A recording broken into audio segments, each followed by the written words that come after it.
When we think of post-war American economy, we often picture booming suburbs, gleaming cars, and a growing middle class. But behind the big statistics are real people whose lives capture these changes in vivid detail. One of those people was Ray Kroc, a man who at age 52 transformed a small hamburger stand into one of the most recognizable brands in the world. His story is not just about burgers, it's about how demographic shifts, consumer habits, and corporate growth shaped America after World War II. Ray Kroc was born in 1902 in Oak Park, Illinois. By the end of World War II, he was a traveling salesman selling paper cups and milkshake machines. America's economy was roaring back. Between 1945 and 1960, GDP grew by 37%, and the average household income rose by nearly 30%. People had money to spend, cars to drive, and a taste for convenience.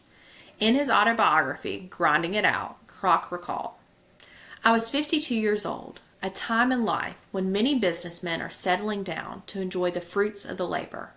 But I was restless. I wanted to build something." And build something he did. In 1954, Kroc visited a small restaurant in San Bernardino, California, which was run by Richard and Maurice McDonald.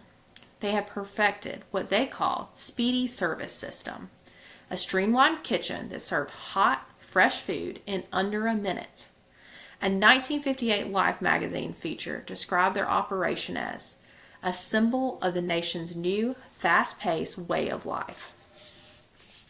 It was no accident this innovation came in post-war California. The state was booming with new suburbs. Car ownership was exploding, and baby boom families wanted quick, affordable meals after long commutes. The idea went against Wendell Berry's vision of economy, which is characterized by diversity rather than centralization. Berry called consumers to think in terms of modest scale, of quality, and not merely quantity. Kroc had a different idea. Kroc brought the rights to franchise this brand nationwide. But unlike many franchise operations of the time, he insisted on absolute uniformity. He wanted the same menu, the same look, the same quality, no matter where you went. This approach mirrored larger economic trends, the rise of national corporations, mass marketing, and standardization. By 1965, McDonald's had more than 700 locations, many of them clustered in the fast-growing Sun Belt where populations were surging. The success of McDonald's reflected the shift from a manufacturing-based economy to a service-driven one. In 1950, about 55% of U.S. jobs were in services. By 1970, it was nearly 70%. Restaurants, retail, and hospitality were the new frontiers for economic growth. McDonald's also became a major employer for teenagers and women entering the workforce, reflecting changing labor patterns. Yet, Kroc's story also exposes the limits of the era's prosperity. In the 1960s, the overwhelming majority of McDonald's franchises were owned by white men. Barriers in lending and systematic discrimination kept many minorities, particularly African Americans, out of franchise ownership. It wasn't until the early 1970s that McDonald's began opening in predominantly black neighborhoods and awarding franchises to minority entrepreneurs, part of a broader social and economic shift in corporate America. Ray Kroc died in 1984, but his vision transformed not only American dining, but the way Americans thought about brands.